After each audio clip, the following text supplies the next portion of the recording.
Kannada hero Yash ఎక్కడ కనిపించినా, కన్నడ దర్శకుడు ప్రశాంత్ నీల్ ఎక్కడ కనిపించినా వారికి ఎదురయ్యే కామన్ క్వశ్చన్ ఒక్కటే, అదే కేజీఎఫ్ 3 ఎప్పుడని. ఇప్పుడు టాక్సిక్ రామాయణ ప్రమోషన్లో బిజీగా ఉన్నాడు యష్.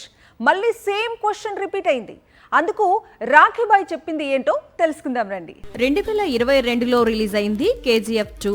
కేజీఎఫ్ 3 కూడా ఉందని ప్రశాంత్ నీల్ చెప్పడంతో ఇప్పటికీ ఎదురుచూపులు తప్పడం లేదు. కేజీఎఫ్ 2 రిలీజ్ తర్వాత అంటే 4 ఏళ్లకు యష్ టాక్సిక్ రిలీజ్ చేస్తున్నాడు. ఇక కేజీఎఫ్ 3 అంటే ఇప్పట్లో అయితే కష్టమే అంటున్నాడు. కేజీఎఫ్ 3 తప్పకుండా ఉంటుంది, అందులో ఎలాంటి డౌటు లేదు. అయితే స్క్రిప్ట్ ఇంకా లాక్ కాలేదని, ఇప్పటికీ తాను ప్రశాంత్ స్టోరీపై డిస్కషన్ జరుపుతూనే ఉన్నామని, వన్స్ స్టోరీ లాక్ అయితే ఇద్దరు కూడా చేతిలో ఉన్న చిత్రాలు పూర్తి చేస్తే కేజీఎఫ్ 3ని పట్టాలెక్కిస్తామంటున్నాడు యష్. సాక్షి టీవీ ప్రసారాలను నిలిపివేయడం చట్టరీత్యా నేరం. సాక్షి టీవీ ప్రసారాల కోసం మీ స్థానిక కేబుల్ ఆపరేటర్ని వెంటనే సంప్రదించండి. డిటిహెచ్లో, ఇంటర్నెట్లో కూడా సాక్షి టీవీ ప్రసారాలను వీక్షించవచ్చు.